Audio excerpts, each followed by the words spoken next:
ಈ ಚಾನಲನ್ನು ಲೈಕ್ ಮಾಡಿ, ಸಬ್ಸ್ಕ್ರೈಬ್ ಮಾಡಿ.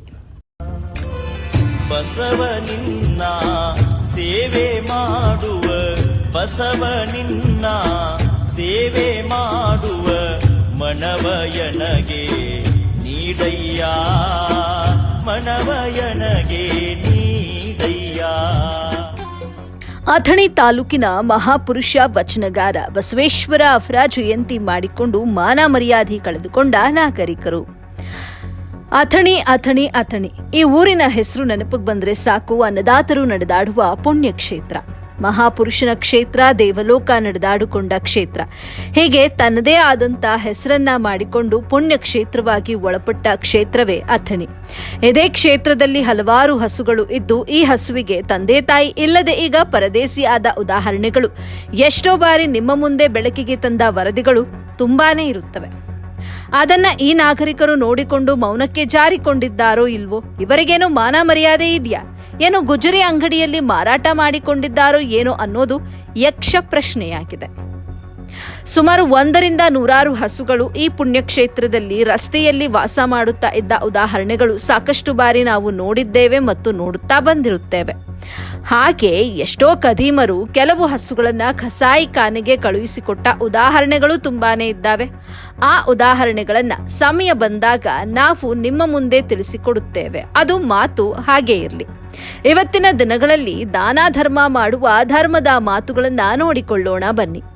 ಅದರಂತೇನೆ ದಾನ ಧರ್ಮವನ್ನ ತೋರಿಸಿಕೊಳ್ಳುವ ಕೆಲವು ನಾಗರಿಕರು, ಕೆಲವು ರಾಜಕಾರಣಿಗಳು, ಕೆಲ ಭ್ರಷ್ಟ ಅಧಿಕಾರಿಗಳು, ಕೆಲ ಸಂಘ ಸಂಸ್ಥೆಗಳು ಅವರು ಮಾಡಿದ ಕೆಲಸವನ್ನ ನೋಡಿಕೊಳ್ಳೋಣ ಬನ್ನಿ.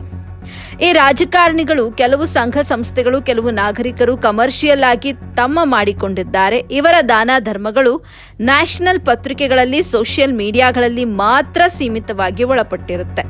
ಅದರಂತೇನೆ ಈ ಭ್ರಷ್ಟ ನಾಯಕರುಗಳು, ಅಧಿಕಾರಿಗಳು ಮಾತಿನಲ್ಲಿ ಮಾತ್ರವೇ ಸತ್ಯ ಹರಿಶ್ಚಂದ್ರನ ಮೊಮ್ಮಗನಂತೆ ಸಂವಿಧಾನದ ಅಡಿಯಲ್ಲಿ ನಡೆದುಕೊಳ್ಳುತ್ತೇವೆ ಎನ್ನುವಂತೆ ದಾಖಲೆಗಳನ್ನ ಮಾತ್ರ ಸೀಮಿತವಾಗಿ ಒಳಪಟ್ಟಿರುತ್ತಾರೆ.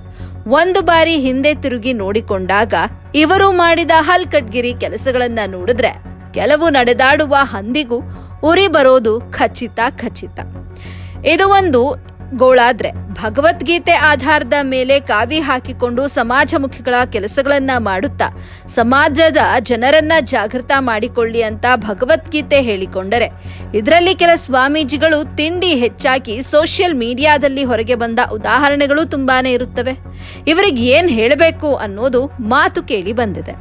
ಆಯ್ತು, ಅದು ಏನೇ ಇರಲಿ, ಹೇಗೆ ಇರಲಿ, ಈ ಅಥಣಿ ತಾಲೂಕಿನಲ್ಲಿ 1ರಿಂದ 100ರವರೆಗೆ ಹಸುಗಳು ಬೀದಿ ರಸ್ತೆಯಲ್ಲಿ ತಿರುಗಾಡುತ್ತಾ ನೀರು ಇಲ್ಲದೆ ಅವುಗಳು ಹಸಿವಿನಿಂದ ಬೀದಿಯಲ್ಲಿ ಬಿದ್ದಂತಹ ಪ್ಲಾಸ್ಟಿಕ್ಗಳನ್ನ ತಿನ್ಕೊಂಡು ತಮ್ಮಷ್ಟಕ್ಕೆ ತಾವೇ ಗಾಯವನ್ನ ಮಾಡಿಕೊಂಡಂತ ಉದಾಹರಣೆಗಳು ಬೆಳಕಿಗೆ ಬರುತ್ತಿದ್ದಾವೆ.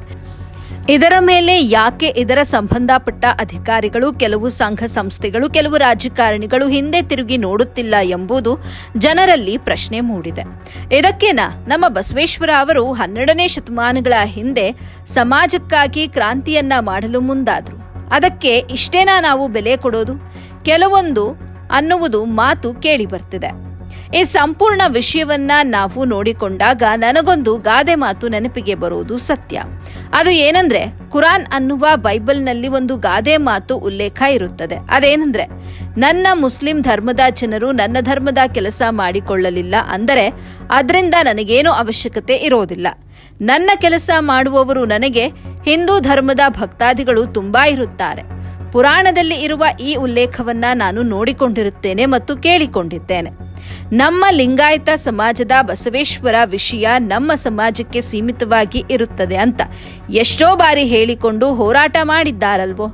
ಅದರಂತೇನೆ ಬಸವೇಶ್ವರ ಅವರು ಬ್ರಾಹ್ಮಣ ಜಾತಿಗೆ ಹುಟ್ಟಿಕೊಂಡಿದ್ದಾನೆ ಅಂತ ಕೂಡ ಹೇಳಿಕೊಳ್ಳುತ್ತಾರಲ್ವೋ. ಈ ಪ್ರಕರಣ ಈಗಾಗಲೇ ನ್ಯಾಯಾಧೀಶರ ಮುಂದೆ ಇರುತ್ತದೆ. ಅದರಂತೇನೆ ಬಸವೇಶ್ವರ ಕೂಡ SC ST ಜನರ ಧರ್ಮಕ್ಕೆ ಹೊಂದಿಕೊಂಡಿರುತ್ತಾರೆ ಅಂತಲೂ ಕೂಡ ಈ ಮಾತನ್ನು ಕೂಡ ನಾವು ಕೇಳಿಕೊಂಡಿದ್ದೇವೆ ಮತ್ತು ಜನರು ಮಾತನಾಡಿದ ವಿಷಯಗಳನ್ನ ಕೇಳಿಕೊಂಡಿರುತ್ತೇವೆ. ಹೀಗೆ ಮಾತನಾಡಿಕೊಳ್ಳುವವರು ಇದೇ ಅಥಣಿ ಪುಣ್ಯಕ್ಷೇತ್ರದಲ್ಲಿ ಹಸುಗಳಿಗೆ ಯಾಕೆ ದಿಕ್ಕು ದೆಸೆ ಇಲ್ಲದಂತಾಗಿದೆ? ಮೊದಲೇ ಈ ಸಮಯದಲ್ಲಿ ಬ್ಯಾಸಿಗೆ ಇರುವಂತಹ ಸಮಯವಾಗಿದ್ದು ನೀರಿಗಾಗಿ ಸಾಕಷ್ಟು ಪರದಾಡುವಂತಹ ಪರಿಸ್ಥಿತಿಗಳು, ಉದಾಹರಣೆಗಳನ್ನ ಸೋಷಿಯಲ್ ಮೀಡಿಯಾದಲ್ಲಿ ನಾವು ನೋಡಿಕೊಳ್ಳುತ್ತಿದ್ದೇವೆ. ಜನರು ನೀರಿಗಾಗಿ ಬಡಿದಾಡಿಕೊಳ್ಳುವುದನ್ನ ಕೇಳಿಕೊಂಡಾಗ, ಓ ದೇವರೇ, ಇದೆಂಥ ಸ್ಥಿತಿ ನಿರ್ಮಾಣವಾಗಿದೆ. ಅದರ ಭಾಗವಾಗಿ ದೇವರಂತೆ ನಾವು ತಿಳಿದುಕೊಂಡು ಮಹಾಪುರುಷ ಅಂತ ನಾವು ಮಾಡಿಕೊಂಡು ಅವರ ಕ್ರಾಂತಿಗಳನ್ನ ಮೆಚ್ಚುಗೆಯನ್ನ ಪಡೆದುಕೊಂಡು ಅವರ ಪ್ರತಿ ವರ್ಷದಂತೆ ಪ್ರತಿ ವರ್ಷ ಅವರ ಜಯಂತಿಯನ್ನ ಮಾಡಿಕೊಳ್ಳುತ್ತಿದ್ದೇವಲ್ವೋ, ಇದು ಎಷ್ಟರ ಮಟ್ಟಿಗೆ ಸರಿ ಮತ್ತು ತಪ್ಪು ಅನ್ನೋದನ್ನ ಮಾಡಿಕೊಳ್ಳುವವರು ಮತ್ತು ರಾಜಕಾರಣಿಗಳು, ಸಂಘ ಸಂಸ್ಥೆಗಳು, ಅಧಿಕಾರಿಗಳು, ವಚನ ಹೇಳುವಂತ ಸ್ವಾಮೀಜಿಗಳು ತಮ್ಮ ಅಂತರಾತ್ಮದಲ್ಲಿ ತಾವೇ ತಿಳಿದುಕೊಂಡರೆ ತಪ್ಪು ಏನು ಅನ್ನುವಂಥದ್ದು ಗೊತ್ತಾಗುತ್ತೆ. ಈ ತಪ್ಪು ಏನು ಮತ್ತಷ್ಟು ಸುದ್ದಿ ಮುಂದಿನ ಸಂಚಿಕೆಯಲ್ಲಿ.